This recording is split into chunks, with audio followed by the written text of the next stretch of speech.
Not even Oakland. Oakland to me.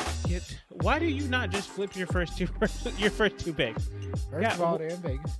But go ahead. Oh, sorry, yeah, and that's why I can't find them on PFF because I'm looking for Oakland, not Vegas. Yeah, so Alex Leatherwood, like, come on, you definitely could have waited until the second round for him. There's nobody looking at him, not a single soul. You know, they almost hit my fail list, but I like I don't like your picks overall. I definitely don't like your first pick, but you had a few decent ones. But I don't like their first pick, but then they go back in the second round to get Trayvon Mulray, who ended up falling. And I was just like, you okay, well, you would have just flipped those two. Alex Leatherwood would have been there after Divine Diablo. I don't think it would have fallen that far. Yeah, he would have. No. That dude wasn't on nobody's list. Who was Alex? I didn't see him. He was none of my big boys. I never wrote him down one time.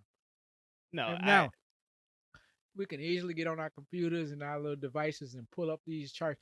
I spend time writing these things out, and the fact that I never wrote that man's name says a lot. Like, dude, you know how long it took me to write the list I did write? It was gonna take me how much longer to get to your name? Probably one more guy. I seriously doubt it. You just stopped one guy, one name too short. For real, you just looked at the next line. It was right there. No.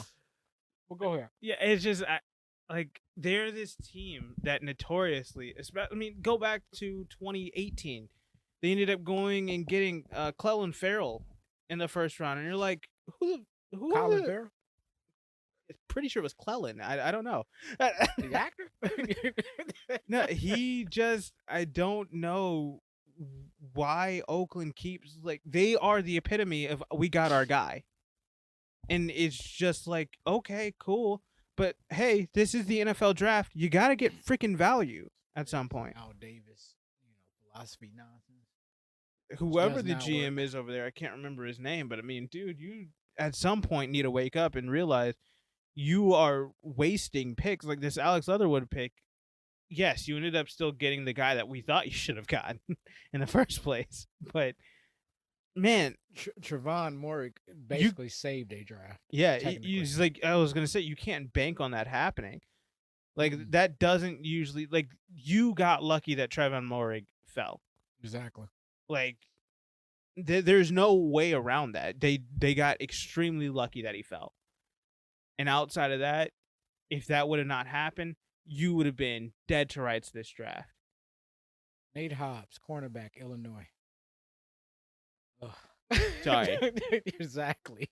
Like, have you seen Illinois? You seen the final line out recently? Maybe like, and I say recently, I mean like the last decade. Have you heard anything about them? Nope. Yeah, exactly. Right. We've talked about Jalen Phillips. He went to Miami there. Washington, another reach here. Jamie Davis at 19 when JOK is sitting on the board. What are we doing? I don't know. That's what I part of them they was probably just left dead in the water with no quarterback.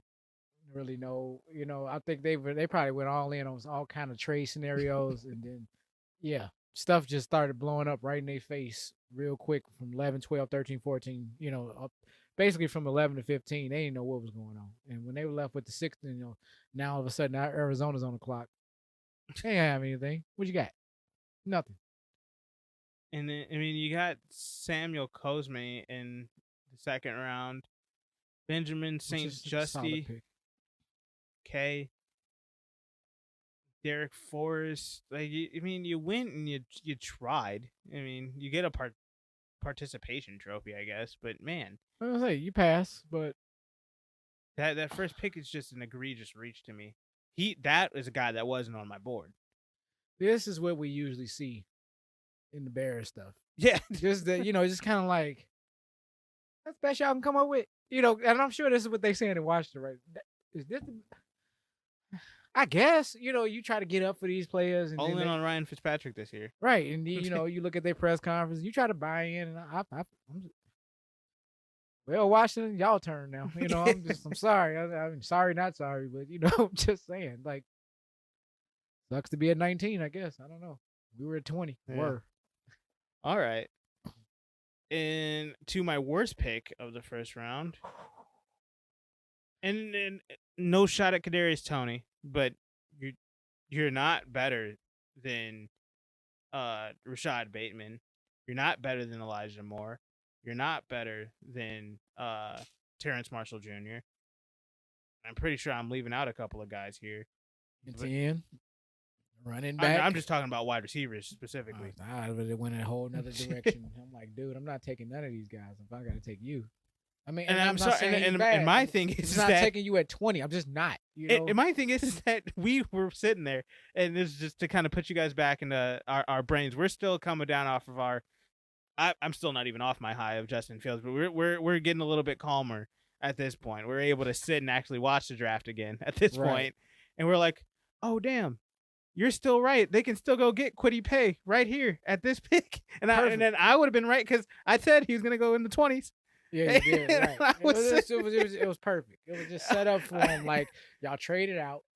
You ended up getting the guy you probably should have got anyway. More draft compensation in the long run. Right, cool. Got a first round draft pick out of it. You know, really. Fourth this year. Like, man, you guys were about to make haste. Like, this was about to be a steal, and you would not have a D- grade in the first round for me if you go with. You have an A+ for me if you go with Kwity Paye here, who, keep in mind, goes literally the next pick.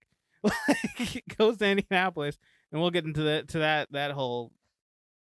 I was gonna say round, and yeah, from the 20 to the from the 20 pick on to the end, yeah, Indianapolis won the draft. They're like, I mean, because they just did the obvious, you know, like, okay, thank you for taking this. Dude. There's one team that I think might have a little bit more to say about it, but we'll get into that in a second. Yeah. Bring it on. The Giants. Kadarius Toney, dude. You had Rashad Bateman sitting there if you wanted a freaking wide receiver. But I don't see what this kid wasn't even the best weapon that they had. It was freaking Kyle Pitts. The only reason why you were getting those number one targets is because they're double teaming Kyle Pitts the entire time. In the SEC, for that matter. Did they really feel that this guy just was not going to be around come second round at some point? Like, there come was the seventh round? What are you talking about? Like, I know this guy was nowhere near at the top of my board. That's what I was trying to get at. I just okay, you obviously didn't think he was going to be in the second, so that's why I went to. I'm like, really? Who was taking him? He was nowhere near on my list. I feel like, and I went back and looked, and I went back to PFF. Do you trade back to reach for somebody? You know, I've never heard of such a thing. Did that justify the reach? And to me, 100%, Chicago won the deal based off of that alone. Of course, absolutely. Like, we got the best player. We did give up some future draft compensation. I get it. But Kadarius Toney completely. No, that's that. No, we were looking at this completely backwards. It was not about Kadarius Toney. It was about that first round draft pick. Yeah, because this was just we just take whatever. You know, all of a sudden down there they used their number one draft pick that they traded back for as a project pick. Oh, okay. When you have Kenny freaking Golladay already, and who was the number two guy? Because it ain't him. Slater, I think. Slay. Is it Darius? Slay? Ain't it Darius Slay? No, that's a cornerback. No. Why did his name just leave me? It doesn't. Yeah, we got the guy. Don't worry. Y'all know. It's that guy. In the long run, it's the Giants. They got two wide receivers because that's why they went and got. And you have Evan Ingram. Right. That's why they went and got Golladay to be that number one guy to this dude's number two. Yes. We got that guy. Okay. Oh no. Yes. He's my number one absolute miss. You know, this is a fail of all fails. I don't have a team as a fail, but that's a failed pick. And I honestly haven't even looked at the rest of their draft because basically every single time I pull up the Giants, I look at Kadarius Toney's name at 20 there, and I'm like, what are you doing? It's ridiculous. I mean, yeah, you got Azeez Ojulari. That's gonna say that was a solid pick. That's a really good pick. And okay, they came back to their senses in the second. But then everybody else is just like, okay, like, I mean, maybe one of these guys pans out, maybe not. Yeah, UCF's Aaron Robertson, Ellerson Gary Smith. Brightwell to replace Wayne Gallman, maybe. But come on, man. Y'all going real late for these running backs. I'm like, and maybe that's just where the running back value is. But with that being said, you ain't got a lot of options in the free agency either. So No. better start taking your shots a little bit sooner than this. They only hit on one pick, Azeez Ojulari, who shouldn't have fallen that far. But Kadarius Toney was huge. I mean, and that's my thing. You could have taken Azeez Ojulari in the first round. Mm-hmm. He could have been a first round pick. If you really thought he was one, but another one of these. And we talked about that when we were sitting on the couch and watching the draft. Yeah. Like there was a handful of guys. We were like, oh my god, this second round day is day two is going to be a hit. Which it was, and it was just like, okay, now we're back after we everybody with these little project picks, and we swinging for the fences picks, and like, okay, great, I'm glad you swung for the fence. You're gonna feel the hurt later because it's coming. It's coming around by October. You're gonna be like, why the hell did we pick this guy? I don't know. I was asking the same thing back in April. So May. When was the draft? Draft was in April, right? April 29th through May 1st. Yep. Yeah. So yeah, that was an egregious miss for me. You only hit on one of your picks. Like 100%, I'm gonna see Azeez Ojulari playing next year. I already know that, but I don't think Kadarius Toney might not even get signed. So hey, we shall see. I mean, that cornerback Aaron Robinson, I could see him in the nickel package. I get that. These are fine, but these again, not guys that finna move the needle just yet. No time soon.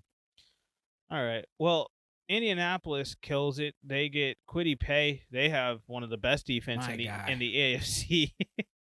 And they kept getting defensive and rightfully guys. So think about it.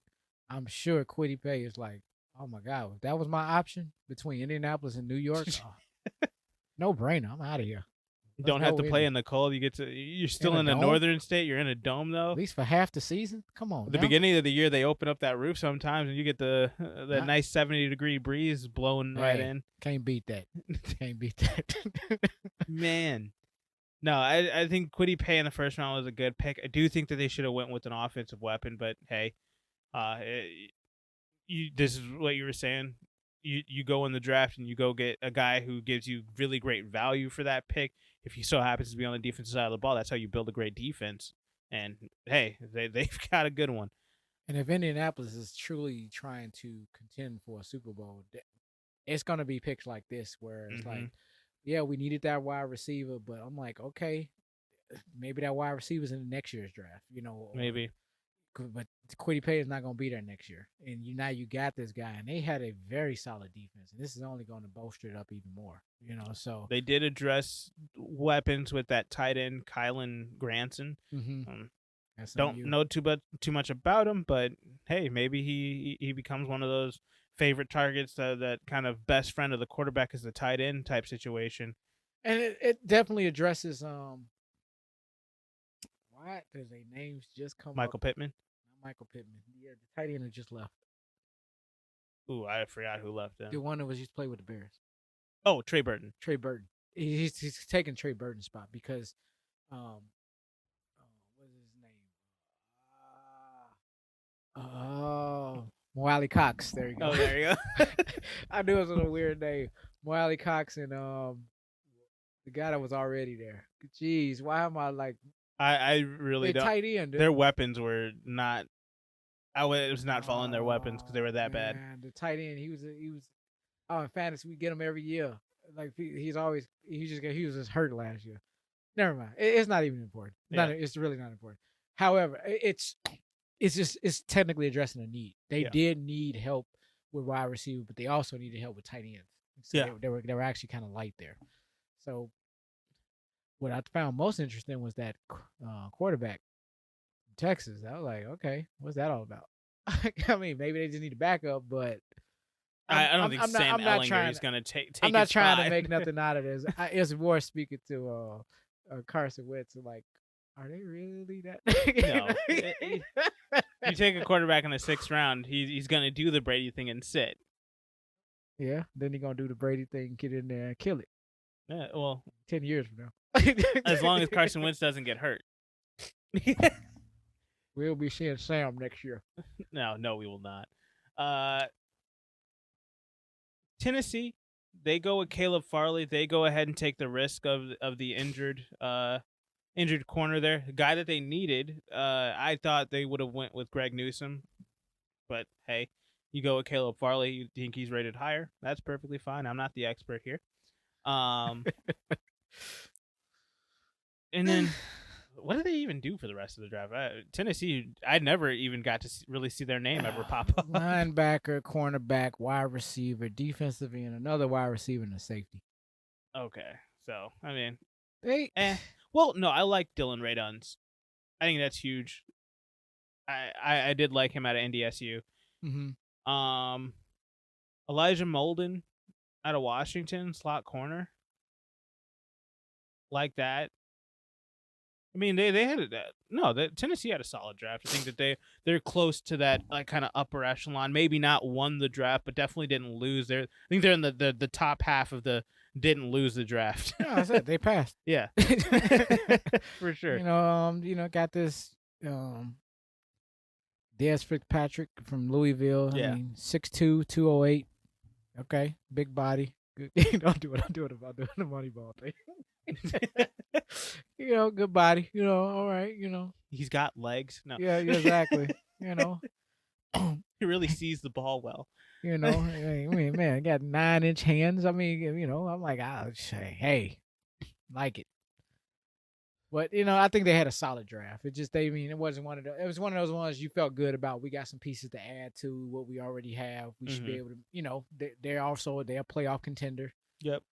And that's what a playoff contender draft looks like. It's just some solid picks, not necessarily something that's gonna make you sit there and oh man, just hit the fireworks and man, let's pop the champagne. And all these guys, most of these guys on their roster are going to be role players that come in next year, and one of them in the playoffs is going to make a big play. And unless in their situation, the draft is not always about finding a starter. You need depth players, and exactly. And they got a boatload of them, man. And we'll get to a really good one in a couple of picks here. Okay. But before that, Christian Darrisaw goes to Minnesota. Minnesota, I think, had a very, very good draft. I mean, to answer your question from earlier, they are tied with Dallas with 11 picks. Okay, so they both had. I didn't see Dallas pop up as much, but Minnesota, man, it felt like they were always on the screen. That's what I'm saying. I'm like, I must have just missed Dallas each time because I'm like, just before their pick, right? I'm like, what? No, every time I looked up, Minnesota had a pick. Yeah. No. So yeah, they go get Christian Darrisaw. I think this is fantastic value. You get draft capital in return from the Jets, trading down from 14, and you still go get the guy that's going to make the biggest impact for your roster. So I thought it was a home run. I think that was a smart move and a great pick. I couldn't have seen Darrisaw getting past. I didn't even see him getting out the teens. No. And yet, here he was. I mean, and that's what I'm trying to. Like, and for the Jets and the Vikings, this was a deal that worked for both teams. It just worked out. The rare win-win. Right. I was just like, how in the world did they end up with that guy? They should have been with the Kadarius Toney. Like, okay, I guess we getting the Kadarius Toney then. No, not even that. Sorry. This is what I mean. See, because you got teams like the Giants that want to come in and muck it all up. Oh my God. And go swing for the fences for somebody like that, leaving people like this out here and making the Vikings look like freaking geniuses. Like, we knew this all along. Did you really? You can't tell these Viking fans nothing when picks like this. It's like, oh my God. You talk about the doggone NFL gods giving you yet another one for you. Just 100%. Favor. Just giving you all this favor. Like, are you serious? No, it was a solid one. And you know what? Sign me up. Let me draft around New York every year because they please God and put Detroit and New York and put me right in the middle. I'm good. Because that's never gonna happen because neither one of them are ever gonna be good enough to be ahead of you or bad enough to be in. It's just oh my God. Can we move on? Back to Minnesota Vikings. Christian Darrisaw, huge win. Kellen Mond, get hopefully your guy of the future. Don't really know. Was he the number 6 guy that was rated this year going into the draft? Was he number 7? To me, he's 6 because I don't like Davis Mills. Okay, Davis Mills was number 6. Okay, he was. No, Davis Mills was number 5. How? People had him ranked above Kyle Trask. No, you said number Oh no, 5. sorry. Yeah, you're I right. was about to say, 6. who is You're he right. over? Like, which Sorry. one of them came To out? me, 6 is Right. Kyle Trask. Then 7 would be Kellen Mond. 8 would be Davis Mills for me. Okay, got it. But they get Kellen Mond a project. You've got Kirk Cousins. I think I mentioned this before. You just sit him for a couple of years, develop Mm-hmm. this kid. Hopefully, he turns into what you want. Just kind of sit him like you're like Green Bay is sitting Jordan Love right now. Right. Then they go get Chaz Surratt. Cool pick there. I think their steal of the draft is Wyatt Davis, the guard out of Ohio State in the 3rd round. I was Crazy. baffled. I think I stopped in the middle of the show Mm-hmm. on Friday and was like, "Oh wow!" They ended up like that was a huge win right there. I think they killed it. They had another solid draft. One of those again. They it was not one of my draft day wins, but I think it was still solid. Granted, they had enough picks to do it, but I Yeah, think they took advantage. And Minnesota's one of those teams where I'm looking at their whole list, not like part of the list, because they'll keep all these guys. They'll find a yeah, spot they'll for find a everybody. way. Like I'm looking at this Central Missouri tight end Zach Davison. I can see this dude integral part of the offense next year some kind of way because this is what they do.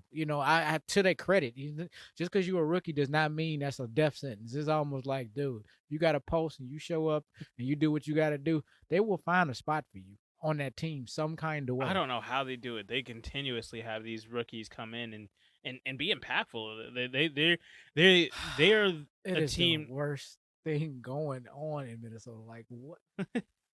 Yet it don't translate to championships. Some kind, it's a cutoff at some point. But Fine by me. which is fine, yeah. But it makes it for the weirdest, most frustrating conversation to have with the fan base out here. That's true. And You just can't have a real conversation with them because it's like there's some I anomaly think you would like nonsense Austin. going. Austin is one of the rare Minnesota Vikings fans that I can sit and actually talk football with, specifically about Minnesota as well. And he's puts everything in perspective. Oh, not the conventional homer, huh? No, he's definitely a diehard Vikings fan. That's cool. Is he a diehard? Because I seen what the diehard model looks like. No. Yeah, he loves the Vikings and he will live and die by them and he's Bleed lockstep purple and all with that them. nonsense. Yeah. But he does see when they do stupid stuff, he's able to be like, man, you're right. Like this isn't gonna work. Yeah, none of my buddies will ever. No. Conversations we'll never have. Ever. Exactly, and it's funny because I'm a diehard Bears fan. He's a diehard Vikings fan. We're both able to be like, our team fucking sucks. Like, I can't have that kind of conversation. I can't get them to leg up and say that in front of you. It's mixed company. I can't even have these conversations with them. That's So, yeah, I'm yet to find that guy. And I'm surprised with PFF. They only gave him a B+. I think this was at worst an A- draft. To me, it's a solid A. They had a fantastic draft, and NFL Network has NFL.com has been a little bit too generous. I mean, everybody across the board damn they got A. Yeah. I'm like, what is going on? I'm like, that's not possible. No, I'm like, okay, only there was one C. That was the worst grade. A C. one team out of 32 teams, one person got a C. Everybody got a B+ or higher. Wow. Oh no, I'm sorry, a B or higher. No, thank you, man. I'm sorry. I don't know what kind of curve y'all grading on, but that curve is a little bit too skewed for my taste. I'm like, the reason of a curve is therefore there's someone that is bringing the curve down. Therefore, there are going to be winners and losers. There's no losers in this. Yeah. Let's move on. I do agree with that. I feel like some people, some draft grades are very, very generous. But to me, I do think Minnesota definitely deserved at least an A because smart moves, great value, and got guys that are going to make an impact this year. So I liked it. Pittsburgh, closer to a D. I'd probably say a C overall in the draft. Najee Harris, I still don't see it. I still don't see it. I still don't see it. You don't have an offensive line to block for the kid. Like your offensive line still sucks. This is a team that is I think you said it. This is a team that's in denial about being in a rebuild. Yeah, exactly. I can't even argue with you. It's like I have nothing. I'm like, because I'm looking at what they did in the draft outside of that first pick, and I'm just like, I can't defend you all. I can't. You Like, sorry, if you're trying to address the offensive line, Kendrick Green does not do it for me. Dan Moore I Jr. want to does say not do they it for me. failed, but I mean, I think they got some okay picks. Your But number 2 pick was Pat Fryermuth. I said no. I mean, it's not the first few picks. It's just kind of like their middle round picks and stuff like that. Okay, because that's how they bolster. This is how they get those nice defenses and stones. It'd be like these kind of picks, and I'm good with that. I'm Like, good with the okay, Wisconsin's defensive end, Isaiah Loudermilk. I don't know about him. Quincy Roche, though, Hey, I do like that pick. Hey, you don't know about Mr. I know Loudermilk? nothing about Loudermilk.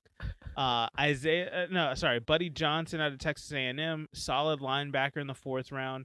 But then you round out the draft by drafting a freaking punter. I'm sorry, there is still more things that you needed to address.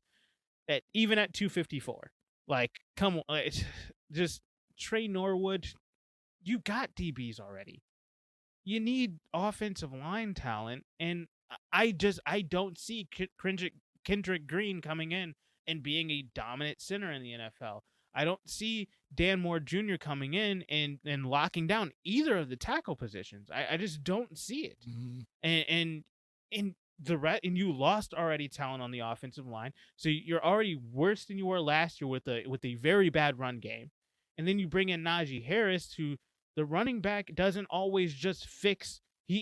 I'm sorry, Najee Harris is not Le'Veon Bell. He can't just wait for a hole to open up and then burst right through it. He's gonna have to hit the hole hard. He's gonna make a hole. You don't think he's gonna do that, huh? I don't think so. I don't think he's enough of a. He's not Frank Gore. He's not enough of a power back to do that. I don't think he has enough strength to do that. You're in the AFC North. You're going against some real hard defensive front sevens. It's just 6 times out of the year you're it's not gonna be a cakewalk. And I see Najee Harris probably getting injured by week 6. Well, we shall see. Again, I can't even put my mouth on this team. Pittsburgh had a rare fail for me. They had me at number 1, and then they just went to continue just.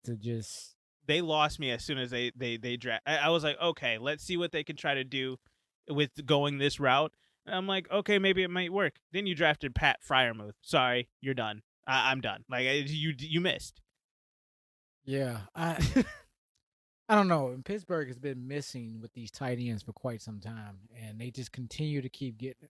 I don't know much about him. I need to do a little bit more research on him, because I want to know what type of, is he supposed to be a passing catch? They kept saying that he's baby Gronk, and I'm like, sorry, not even before watching your tape. I'm just like, sorry, I don't think that's gonna pan out. Wow, are you serious? Yeah. Yeah, okay. Well, considering, helps the Chiefs, I'm good with it, because I'm just trying to be objective on this podcast. I could care less. Yeah. Because I could be like, good job. And I mean, and I feel like I've given praise to Minnesota. I think I've been as unbiased in my analysis as I possibly can. It's scaring me, because I would never. I'm not even gonna be that. I mean, I understand we're doing this podcast. I'm not gonna say that. I'm not gonna ever say that. And then it's on tape. It's recorded. Are you serious? You're gonna put this out?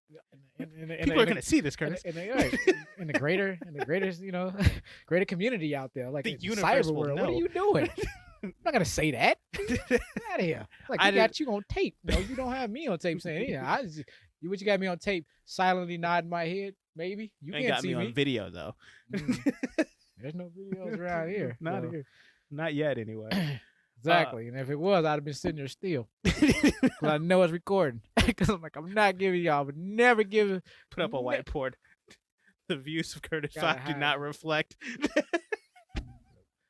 Freaking shower curtain around me. Like, I'm out of here for this take. Oh God. No comment. Okay. We talked about Jacksonville. I think we've talked about Pittsburgh enough. They missed. To you, Oh, it's a miss. Okay. I think No, sorry, no, I don't say they missed. I think Pittsburgh failed in the draft. I don't have him as a fit. I got him passing. Just if I had to, if we're doing a letter grade. I got a D, D plus. I give him the I guess first pick. D's get degrees. I don't get much, but the point being is, it's based on a pass fail because a D does not account too much of anything. No.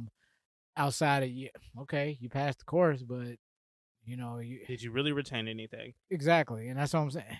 It passed, and like I said, I think they had a good first round and a horrible draft the rest of the way. I mean, just and collectively, when you put it all together, it's like, what do y'all have? What is this? To me, it's going to be 4 years of Najee Harris running into a brick wall and not No, making it to the end of the you're season. being very generous in 4 years because I'm saying because like we were saying, they refuse to believe they're in a rebuild. Look at the whole Ben Roethlisberger and Juju thing this offseason. I'm like that in itself. I'm Najee Harris. I'm like, get my agent on the phone. Please. Get me out of here, dude. I can't play for them. Not right now. Not this team. I Pittsburgh think the is only in a saving problem. grace Pittsburgh has is the coach Mike Tomlin. Even through all the crap Mike Tomlin has gotten this team, for the most part, they haven't had a losing season yet. Now, this year might be the first time, depending on what happens on the 12th when the schedule gets released. We'll see what the situation is, but man, I just really don't. That draft was a miss to me, a fail to me, miss to you. We talked about Jacksonville at 25. They got Travis Etienne. We'll move on from them. Their counterpart from Pittsburgh, Cleveland, man, they had a great draft.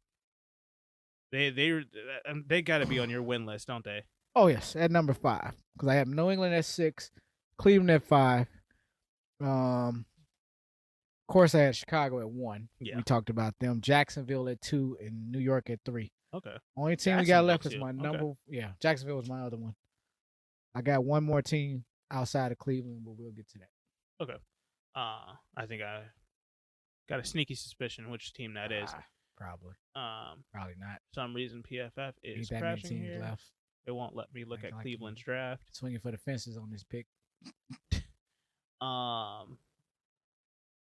No, but Cleveland, Greg Newsome, again, my favorite cornerback in the my second favorite cornerback in the draft. Patrick Surtain, I think, was above there. Mm-hmm. Then, second round, you get JOK.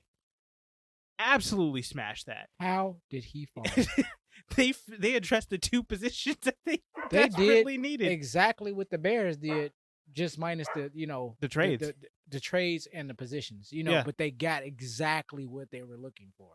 And when you put these two together, oh my God! Yeah, you see, and then couple it with the third round pick, man, Anthony Schwartz from Auburn. Yeah, that's why they on my win, complete win. I'm like, are you serious? Cleveland don't do things like this. This was almost like the movie Draft Day.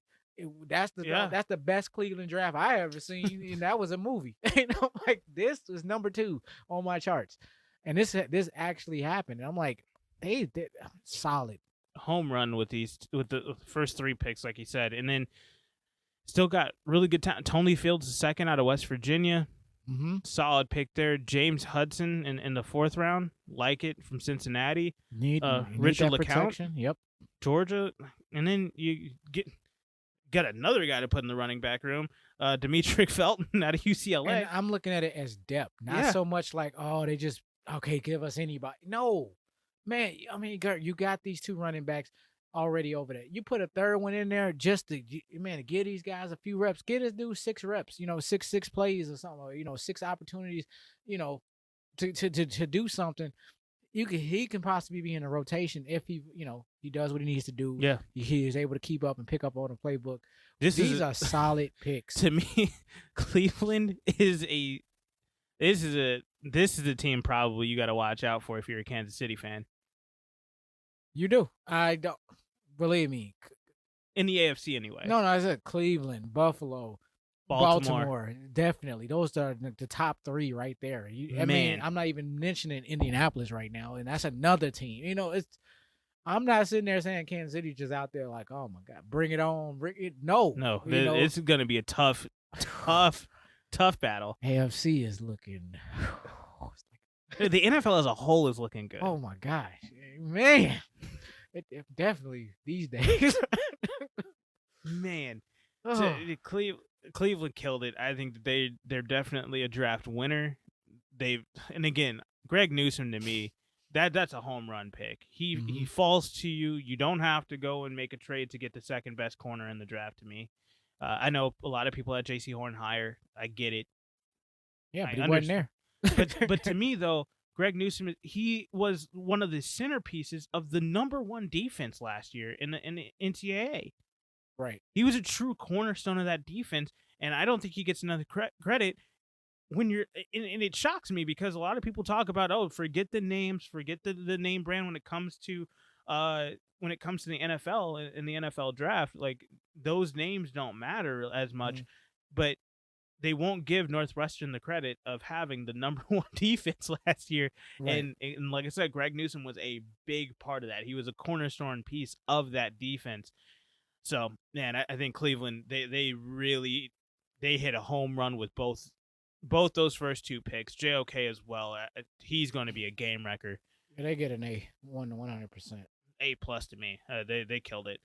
And anybody in the AFC should be very afraid. This is going to be a team that if they can get it over the top, put it all together this year, this team is going to be last year's Buffalo, I think. Yes. There's quite a few stipulations in that because they got a couple of things they got to deal with on the offensive side, starting with Odell Beckham. But apart from that, well, to me, I think if they can just get over the name, look at Odell's production, and stop trying to force feed him the ball just because he's Odell Beckham. Stop that. If you stop doing that, you open up your offense to a lot more. Because you let Jarvis Landry be the number one guy. Let that happen. Let that naturally develop. Jonathan Peoples-Jones, Rashad Higgins. Let those guys eat the way that they did last year. Just run it the same way. Substitute Odell Beckham in as one of those roles, not the number one. Jarvis Landry, I still think should be the number one, but substitute him into the Rashad Higgins roles, if you will, or even Jonathan Peoples-Jones, and let him take that over and stop trying to force feed him and just play within that play.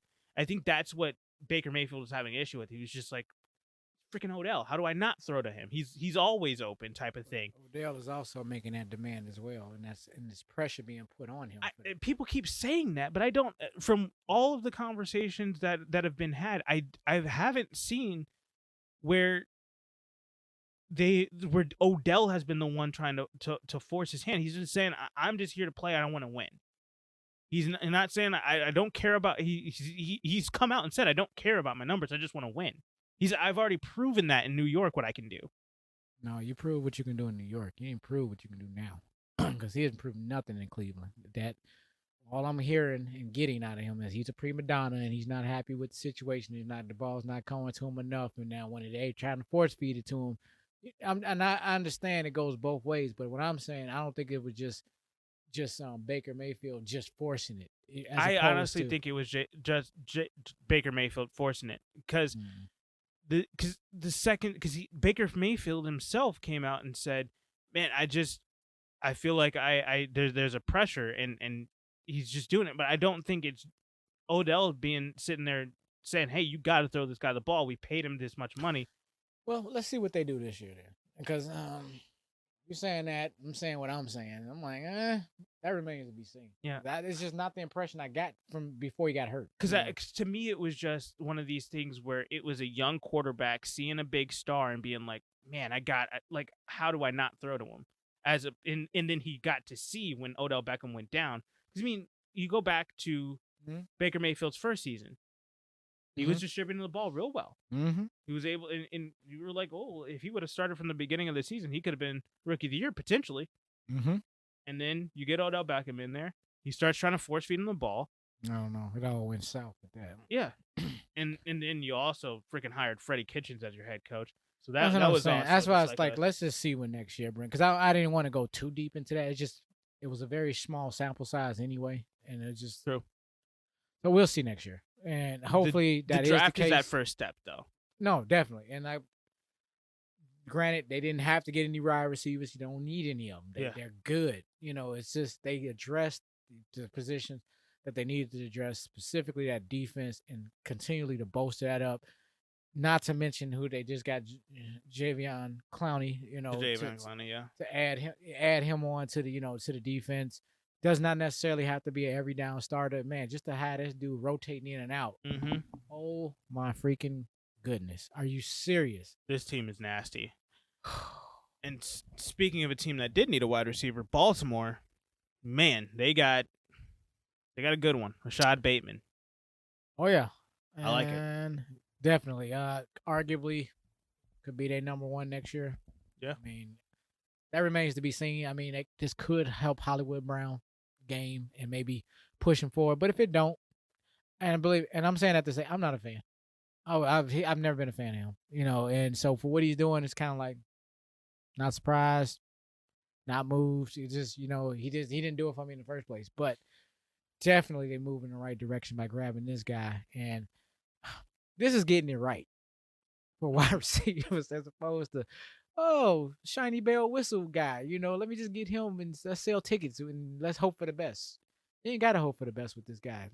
This is just going to make Lamar Jackson's season that much more easier with this guy. So I just on the first pick alone, I thought they nailed what they had. And at 27, how is some of these guys, I can't even believe falling this far. Like, and you go back and look at some of these, we really needed a linebacker. Really? Well, you ended up coming right. Linebackers up in, You came right back at pick 31 because you had the second and you got. I ain't talking about them. I'm talking about these other teams who picked ahead of them. Like, yeah, exactly. They came back and got Owe. How?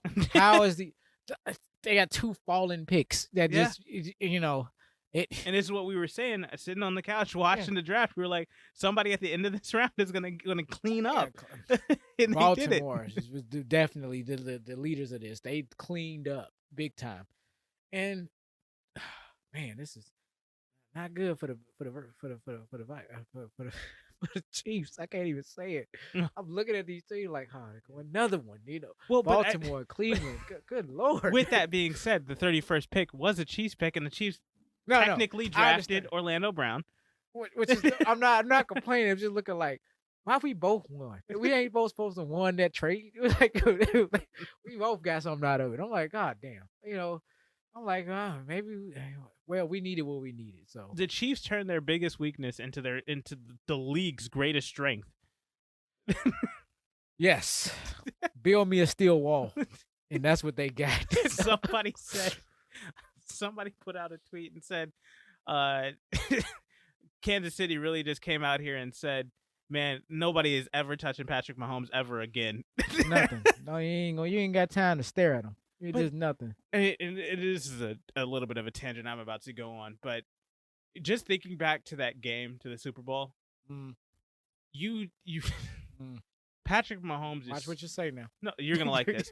Patrick Mahomes truly is the best quarterback in the league because you're looking at that game where he is getting absolutely smashed. Did you just look at the highlights? The fact that the team that scored 1 touchdown in the Super Bowl? Yeah. I don't want to. The fact that you have a highlight reel of like that right there is like this dude was throwing dimes as he's getting decimated by Devin White and Ndamukong Suh and everybody else on that defense, just completely lighting him up. And he just keeps throwing, and it's just Travis Kelce right in the face. You just dropped it, and you got there was so many whatever drops. the second Williams running back in the end zone just through your hands, like dude, like these were like pinpoint passes, like they were.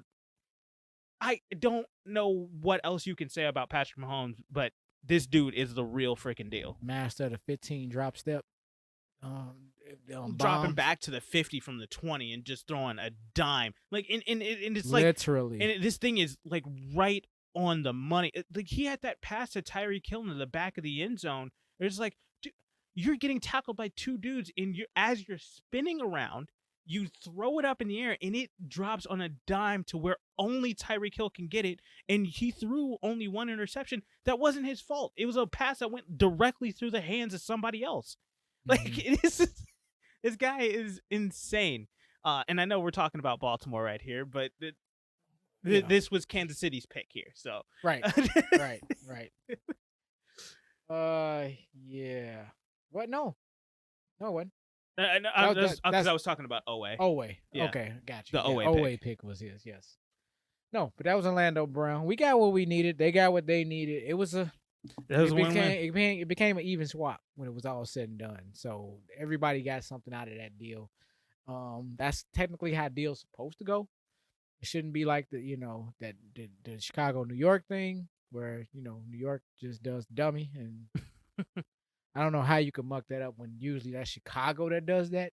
Yeah, and that's just how bad that deal was for them. I'm like, dude, it's double the issue now. You're a notoriously bad trading franchise won the trade. Like, how did that happen? Monumentally won the trade. But I digress. Let's talk about the other team in the NFC North, Green Bay. Their draft. Oh, you skipped over New Orleans. Oh shoot, yeah. Well, not really. Let's talk about Peyton Turner for a second. They drafted Peyton Turner. Okay. We go to Green Bay now. Yeah. I think that's the bigger story here. Exactly. Cornerback New Orleans got a pass, so we're not. To anybody listening, you just gonna diss New Orleans like that?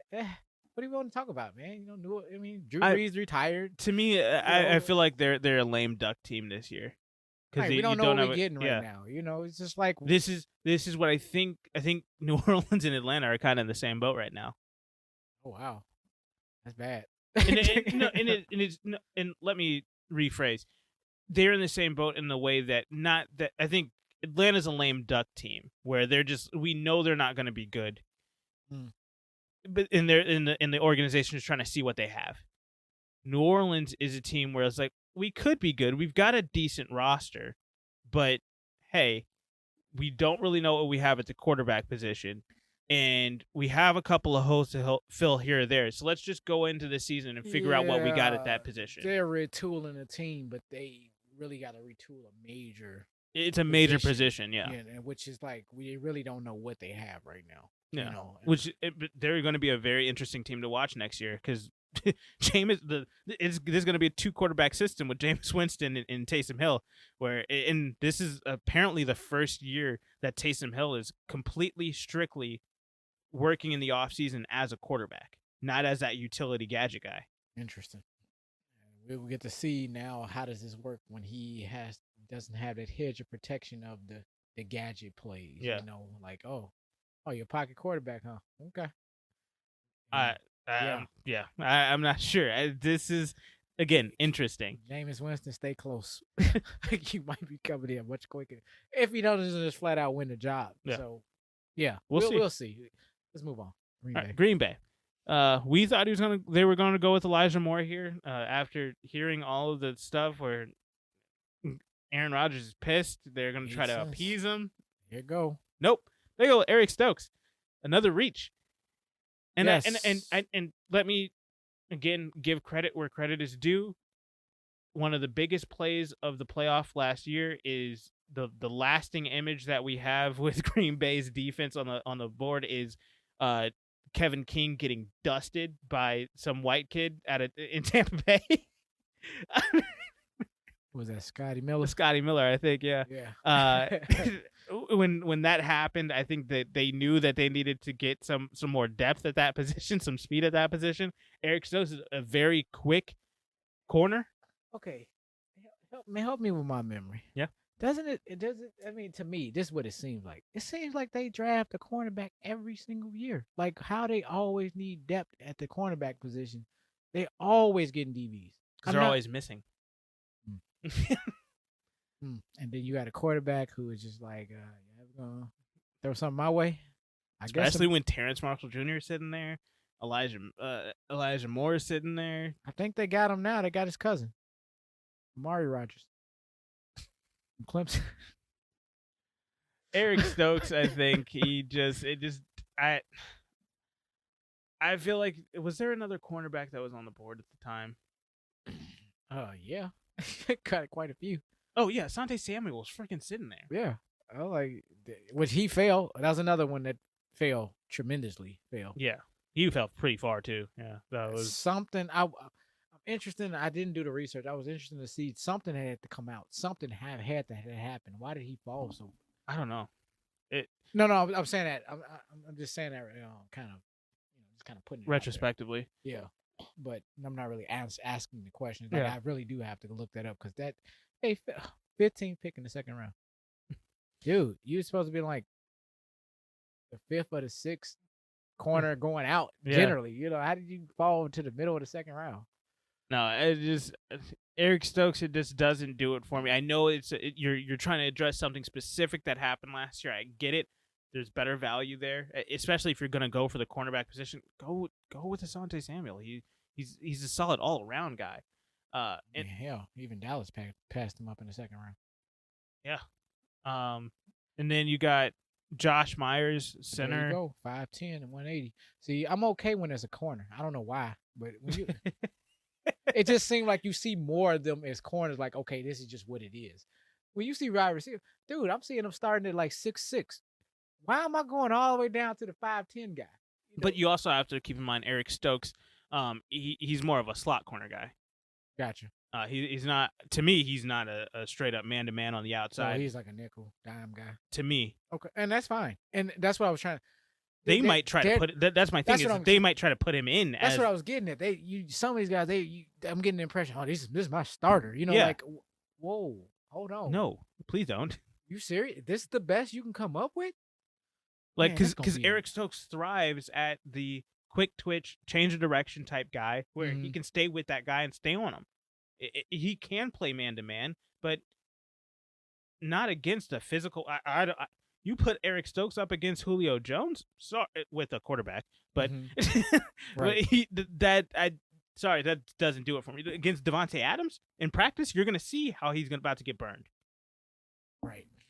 But I do know they still got Jair Alexander over there, who is a shutdown man-to-man corner. I really do like Jair Alexander.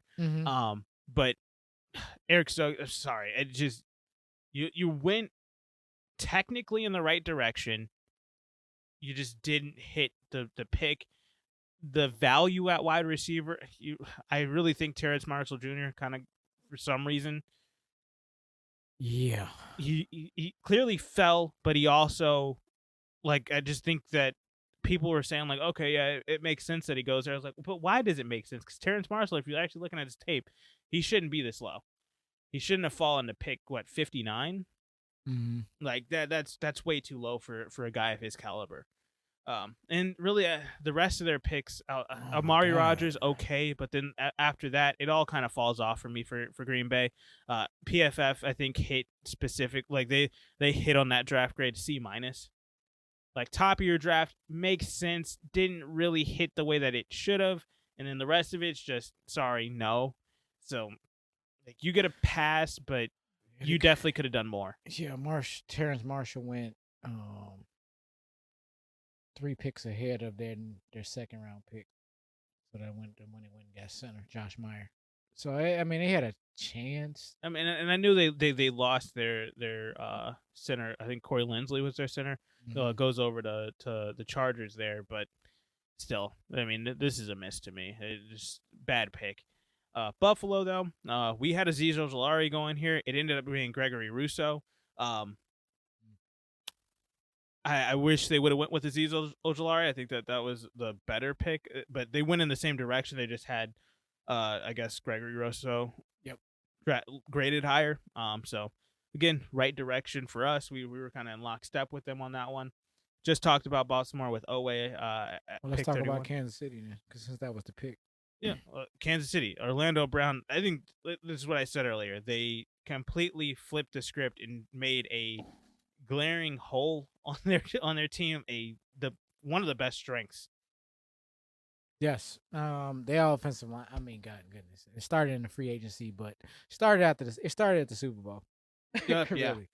And they have done nothing nothing short of just addressing their offensive line issues. I Mm-hmm. mean, they sprinkled a couple of deals here and there. There was, who did we grab at wide receiver?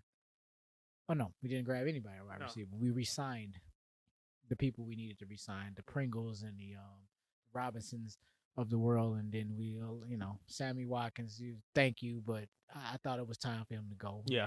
And so they didn't need all of that, and CEH is going to be their starting running back. So they let Damian Williams go over to Chicago, or look, go to free agency, which he ended up in Chicago, and then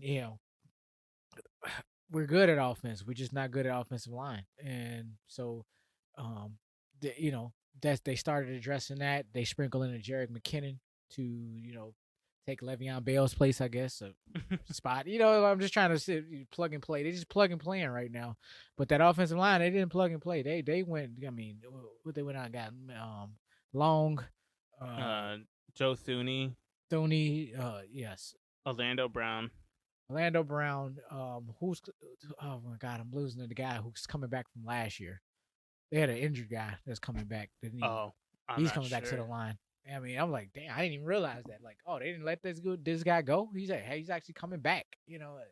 I was doing some research. I was like, oh my goodness, I didn't know we were gonna really talk about Kansas City, so I didn't write it down in my notes. No, they are fine offensive line. Their offensive line is fine now. yeah. But then they also, and this is one of the better guys that I think that they got. Because they had 2 second-round picks, they ended up going and grabbing Creed Humphrey out of Oklahoma in the second round, which I thought was how did he fall there? Like, that's an interior offensive lineman that and he's gonna move guys. And they're addressing the center position. Like I'm like, I didn't even know y'all needed a center. I thought y'all needed everything else. They needed everything.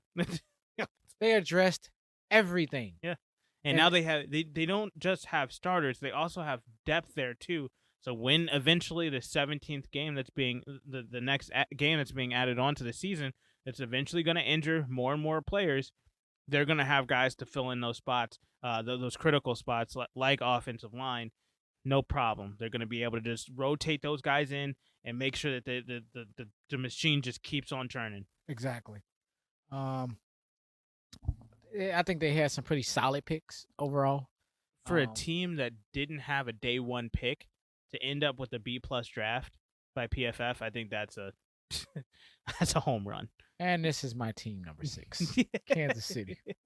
They won the draft. I thought that's where it was either going to be Baltimore solid. Or it was Kansas City. And it's not because they happen to be my team, but they actually went out there and did what they were supposed to do. Nick Bolton, Creed Humphrey, Joshua Kando, Noah Gray, Cornell Powell. Is he taking Brian Pringle's place now as the number 5 guy? That's fine. I don't care. I mean, like this. Hey, you got to have next man up anyway. So, and we needed someone to take, Sammy Watkins' place. And here we go. Now we got a rookie wide receiver. And just in case if Miko Hardman decides he wants to regress a little bit, I'm all in for this guy. Yeah, from Clemson. I like it. And they finish out the draft by drafting another offensive lineman, a guard, Trey Smith. More depth at that position. Good. So I know I'm a little hesitant about the Clevelands and the Baltimores and the Buffaloes. I can't stand that they had good drafts. Man, I thought they were going to mess it up, and they didn't. No, they didn't. The good teams are just good teams. Yeah, they just keep getting better. Now you understand. You should be understanding why I talk so much about Detroit. They're not a good team. But in no way, shape, or form, they are just not. But they did the right thing this year. Did they? To me, yes. That's the problem. When there's still a question about it, but I'm like, you're right. But only for you. No. Penei Sewell sitting there. They are a conundrum. They are a football conundrum. It's like when good is bad and bad could kind of be good, but it ain't great. Oh my. I'd agree with you if that was Cincinnati. I don't know. Cincinnati had went to 2 Super Bowls in my lifetime. No, I'm talking about with their pick this year. The fact that you could say it with their pick this year. Detroit, I can't say with their pick this year. With their picks from all time. No, I just leave them at that with their picks. It just when you put it all together for the couple of hits that they got, it don't matter. They had Barry Sanders and Calvin Johnson. So what? It's like it amounted to nothing when it was all said and done. You wasted these great talents' careers. Like I said, literally, where careers go to die. Yeah. I'm just saying, Barry Sanders left in his prime. In his prime, this dude could arguably be the best of all time. In his prime, he walked away. That's how bad the friend. When you walk away from a franchise, like, okay, you're not gonna trade me, I'll just retire. That might be what Green Well, I Bay's need to doing right say now. that's all I'm saying. You're bad when it comes to that. I'm sorry, you never gonna lay that down for me. And I got to witness that in living color, Twice. basically. Yeah, The Calvin Johnson did that. Exactly. Let's move on. Tampa Bay rounds out the first round. They went We with coming for you. another reach, Joe Tryon. Let's bring on this rematch in the Super Bowl now. But I will say, I do like their second pick. Kyle Trask out of Florida, a guy to back up and learn from Tom Brady for one. But then once Tom Brady eventually, Father Time will take his toll, and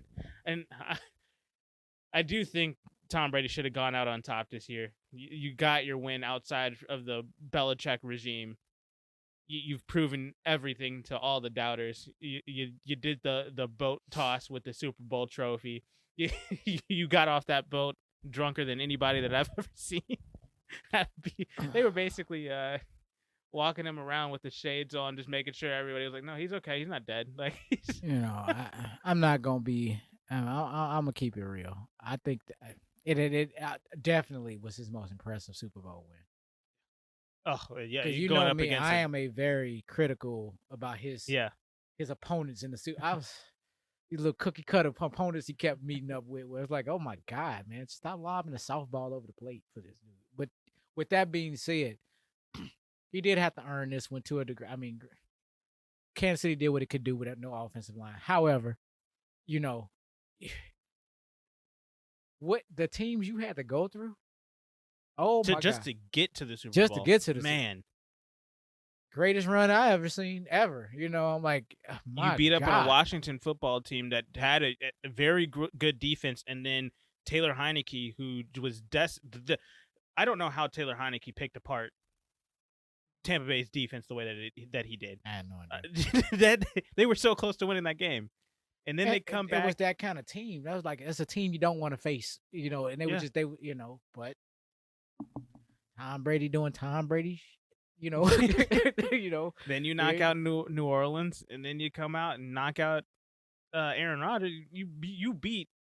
It was funny. There was one of these. You beat New Orleans and Green Bay in back-to-back weeks on the road, and then went to go win the Super Bowl against Patrick Mahomes on the road. But then you get a home game in the Super Bowl.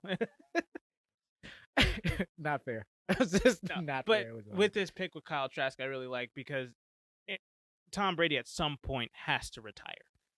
And instead of just kind of chopping it up to be, okay, well, once he retires, we'll just go back to being the laughing stock of the league. Mm-hmm. Let's go see if we can get a guy that can replace him to a degree. And get a homer pick, too. Yeah. Guy doesn't have to travel far. What's that, about 2-hour drive? I think, yeah. I think it would have went a long way for them to make send an olive branch out to Jameis Winston to try to bring him back. Let him be the backup and let him. Okay, I'm just saying. I know they wouldn't do that. That would never happen. Jameis Winston would have been pissed if they would have ever called. He sees Bruce Arians' name come up across his phone screen. Like, be like, dude, I thought I blocked you. Like, look, man, maybe I don't know. I'm just saying. Man. I think it's a good. It's a solid pickup. They didn't need anything, so all of these picks really don't matter except for the Kyle Trask one. That's what I was saying. So why not? At some point she was gonna need to get somebody anyway. Yeah. So why not? Why not this guy? Why not get a guy who is, to me, the best project in the draft? Because I do believe Mac Jones is a project, but I would actually take Kyle Trask over Mac Jones. Possibly fair. I can see where one can come from there. I'm not a Mac Jones fan. I'm not. I just don't see it. I don't see him having a super long, productive career in the NFL. I'm just, I'm not speaking down to this guy. I just don't see it. I think he's gonna have a Kirk Cousins career, which isn't And bad. that's okay. That's what I'm saying. I don't, Kirk Cousins got a fully guaranteed $84 million deal. Come on, that's not a right. horrible. It's for where they where his prospects for what prospect he was, for where Yeah. they were slating him to be drafted, for what they feel he can be. I just don't think he's gonna live up to the hype. Yeah. Could he stay in the NFL? Sure. I mean, there's a lot of quarterbacks that's like, all right, you're there, but I could see him being that guy. But one of the things, again, that's one of those remains to be seen things. So we will see. So, as in the recap, I was going to ask, is there anything other key things that you wanted to that you have in your notes? oh yeah, we went through my 6 winners. I never. Oh yeah, mentioned who are my your losers. losers of this draft? Well, let me just say why we never touched on them, because the two losers that I have didn't even draft in the first round. That was that to give you, Kate. It was Seattle, coincidentally Houston, or Seattle and Houston. Seattle. Okay, Those okay. are my fails. I would go. They. I'll pull up Seattle's draft. You grab Houston's. Got it. You'll see what I'm saying when you pull it up. I was like, wow. And it's almost like it was almost so bad. It was like it was out of sight, out of mind, kind of thing. They didn't do much. No, I mean Seattle got Dwayne Eskridge out of Western Michigan, trying to get that third guy after David Moore left. Reach. Cornerback Trey Brown, not gonna ever see the field. And Stone Forsythe. Yeah. 6th round. Yeah, not a good draft for Seattle. Yeah, and all that mess about man, we looking, they don't want to trade us from Chicago. They don't want to get rid of Russell Wilson. Russell Wilson already laid out his grievances. They did nothing to address any of that. It's just we got you under contract. It's more the same. This is why I'm so elated about the Justin Fields, because I don't have to look back and look at that anymore. Yeah, I could just move. We could, Bears fans, we could just move on now. Yeah. We don't have to. Could we find a way to maybe finagle him? No. June 2nd. I'm looking at what you doing, Justin? Where you at? Wait, OTAs. What we doing today? What are we doing today? June comes around. I'm looking at, okay, is Aaron Rodgers on the move? Right. We had a whole new focus now. So back to these losers. The Houston, fails. man. Houston. That's Davis Mills. That's your number one pick. That's a bad draft. At 67. Granted, yeah, because now you're feeling the repercussions of those trades you made earlier, Mm-hmm. and they don't have any draft picks, so they go and get a quarterback. Dare I say, do you need a quarterback? And I'm not. I know what's going on with Deshaun Watson, but you already addressed it with Tyrod Taylor. Like, what are you doing? Like, did you really need to go reach for this guy as opposed to what about next year? And I really don't like Davis Mills. Davis Mills only had 14 starts in the NCAA, and he to me can be Mitch Trubisky just without the legs. Thank you.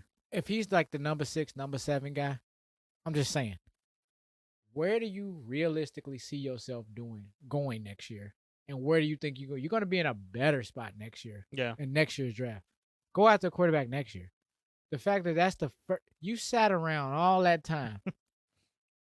You waited all the way to the day 3 to the second half of day 2 and the first thing came out of y'all. The first thing you came up with was a quarterback. And the funny thing is that this isn't gonna change Deshaun Watson's mind. Right. You did nothing. You could have used those 2 threes to try to trade up into the second round possibly, and potentially go get one of those wide receivers, Terrence Marshall Jr. This is Moneyball all over again. This is, what are we trying to do here? What we're trying to do, we're trying to replace John B. No. What are we trying to do here? Well, we got to get 26 home runs, such RBI. Wrong again. You still trying to sit here and recreate Deshaun Watson. You can't freaking do it. Go elsewhere. Like you were just saying. You could have did a number of things and got Nico Collins. Nope. And then you went tight end. You specifically were trying to. I think they were specifically trying to appease Deshaun Watson to stay potentially, which I think Deshaun Watson will stay. I don't think he's playing this year. I think he's going to stay in Houston. He's not going to play. He's just going to sit out for this year. He's going to do whatever he can to get rid of these allegations and kind of settle with these women. And then from there, he's either going to get traded or he's just not going to play this year. Like that is the situation that Houston's in. He is not playing for Houston, and he said that before, and now this comes around. This kind of solidifies it for me. Houston is not doing anything that they can, and this is why they are one of the worst franchises in the NFL. You're not doing anything that you can to try to fix the situation that you're in with your quarterback. Like same thing with kind of the same thing with Green Bay, where they're not doing what they can to fix the situation with Aaron Rodgers fully. But I do give them a little bit more leeway because they've been in the NFC Championship game 2 years in a row. Houston, sorry, you lost a 24-point lead last time you were in the playoffs. Yeah, and I was just looking at the big board over here in the third round, trying to see what receivers were there versus when they picked up one. Do you realize that even Green Bay got their first receiver before they got one? Yeah. That's how bad. And we already know that situation. How in the world Green Bay get a free receiver before you did? And you just lost Will Fuller. You're losing Deshaun Watson. And I mean, granted, you're losing Deshaun Watson. I just don't think your first pick needs to be a damn quarterback that you have no intentions of starting. The hell are y'all doing in Houston? That's an epic fail. It's just like y'all didn't deserve to have any draft picks. Technically, y'all, you know, PFF was way too generous. They gave him a C-. NFL.com gave him a C. I was like, what? That was the low grade. At That was the best- lowest grade. A C. At best, this is an F+. Yeah, I was gonna say. I was like, a D minus because I'm just like, this was a miss completely. Now the receiver that they got, I'm sure he would be decent with Anywhere- 4 other solid picks ahead of him. No, he'll be decent anywhere else. Yeah, I feel real bad for Tyrod. You know, Yeah. because I'm like, dude, they not doing No, it. but you know what? I don't, because Tyrod, you signed up for that. You signed that contract. Tyrod I think he wanted a surefire starting job. I'm like, well, you got one, buddy. You're gonna be running for your life because Houston and like I said, in Seattle, y'all, I don't even know why y'all showed up for the draft. Y'all just embarrassed yourselves out here. Nico Collins, Brevin Jordan, linebacker Garrett Wallow, and Roy Lopez. I mean, I think those are their better picks. But they first couple. I don't know. I don't know what Brevin Jordan's gonna do. Probably nothing. No more than any tight end has ever been in Houston because their tight ends never do anything. But I probably like their last 2 picks more than I like anything. Just their linebacker and defensive tackle, if anybody. Maybe. That's what I'm saying. If anybody, I'm like, that's probably the only thing that's gonna hit. It's bad, but those were my 2 fails. Yeah. You know, I mean, absolutely, not a pass, not a D- type thing. I mean, like y'all get Fs. Yeah, no, that's horrible. Yeah, Seattle, I think, and I'm souring on Seattle because I let you take that, and that was fine because I was going to definitely get a Detroit segment out of me. I'm done because I'm just like, man, Pete Carroll put up all this all he just fronted everybody like everything was right, and this is what we're gonna do. And that team is so close too. We're gonna do this for you. We're gonna do that. We're gonna address what did y'all address? Nothing. You got to receive. You did nothing this for this project receiver, and that's I feel all. bad for Russell Wilson. I want to see. I mean, I don't think this is time for him to be quiet. It's like, where you at now, Russell? I mean, surely you're not okay with this. It can't be. I'm sorry. This draft sucked. Your free agency sucked, and this is why I said this is going to be the situation next year. Right. Seattle is going to go into the year. They're going to completely bomb. They're in a very, very tough division. Mm-hmm. They're going to bomb. It's not going to look pretty. This is going to be one of the biggest talking points next year. This is going to be one of the biggest storylines next year. Mm-hmm. It's how bad Seattle turned out to be after going 12-4 last year. And then when we get to next off season, we're going to be talking very, very vigorously about how much Russell Wilson is more than likely going to be on the move next year. He's going to be traded. He is not playing for Seattle past 2022. No, I know. Well, I remember you saying that earlier when we were doing the segments. Yeah. I agree 100% now because I could see. I'm like, I had to see the draft, and I'm like, no, but you get because you kept saying like, well, they're going to try to address it, and I'm like, I was giving them that chance. Like, okay, of course they can do it in the draft. I was like, okay, the best thing that you did this offseason was re-sign Tyler Lockett. I don't even think that. Maybe more or less Carlos. Well, God, Chris Carson, maybe. No, you're right. Oh, because I was thinking about the defensive side. I'm like, he wasn't even addressing the defensive side of the ball.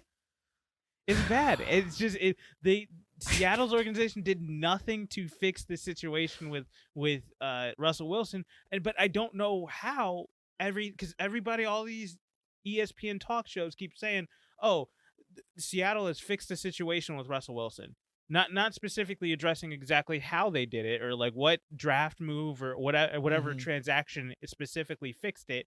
But they're saying no, they've patched everything up and Russell Wilson's no longer upset. I'm sorry. I think Russell Wilson is low key seething right now. He's pissed, and he's just not saying anything because he's gonna be like, okay, well, you guys had the opportunity to trade me. You didn't. That's fine. I understand. It's too much money. I'm going to go into next season. I'm going to do my thing.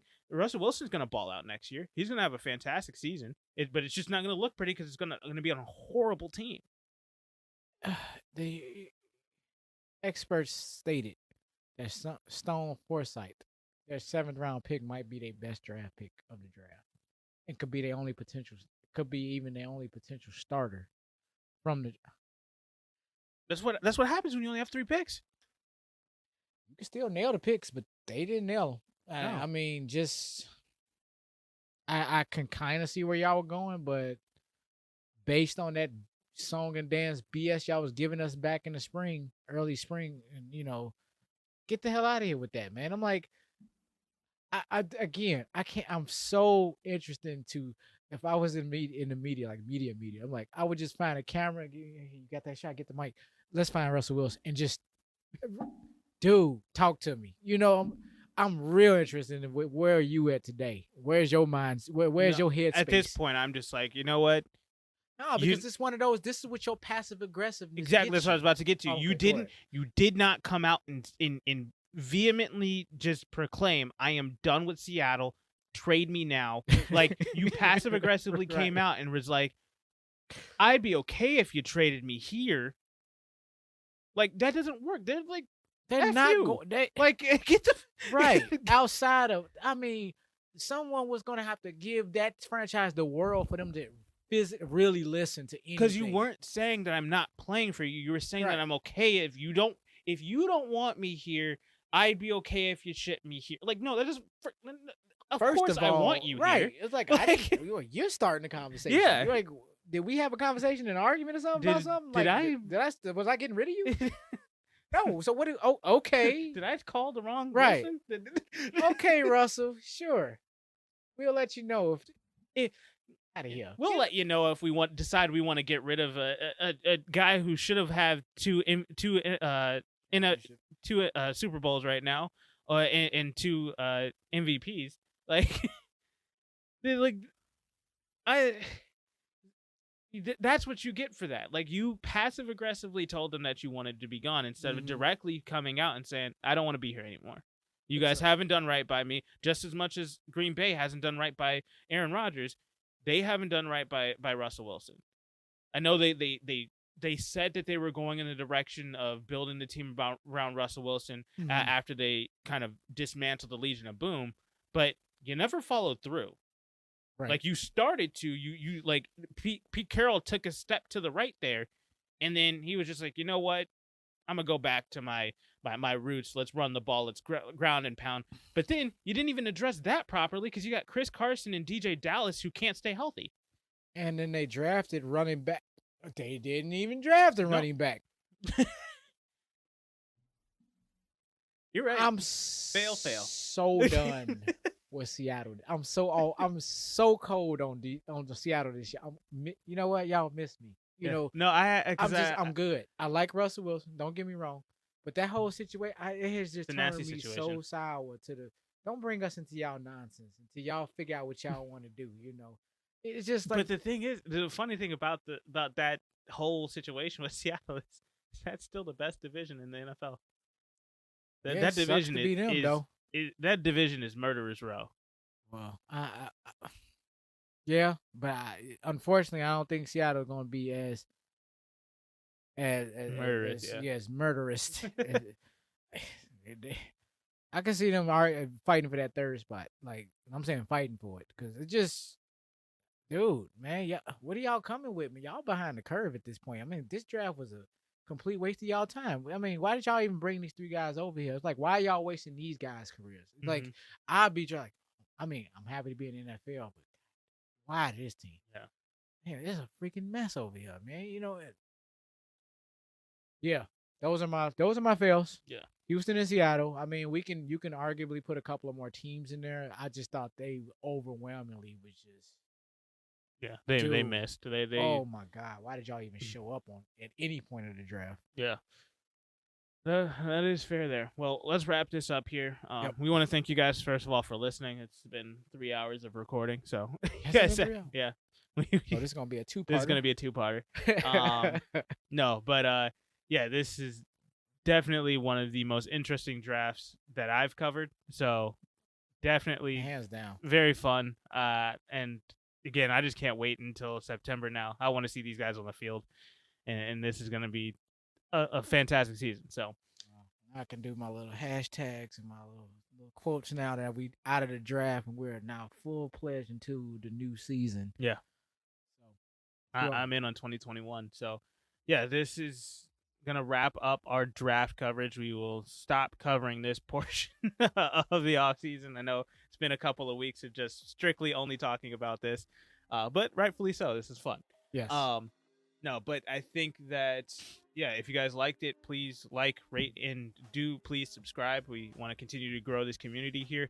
Share the podcast to your friends, family members, coworkers.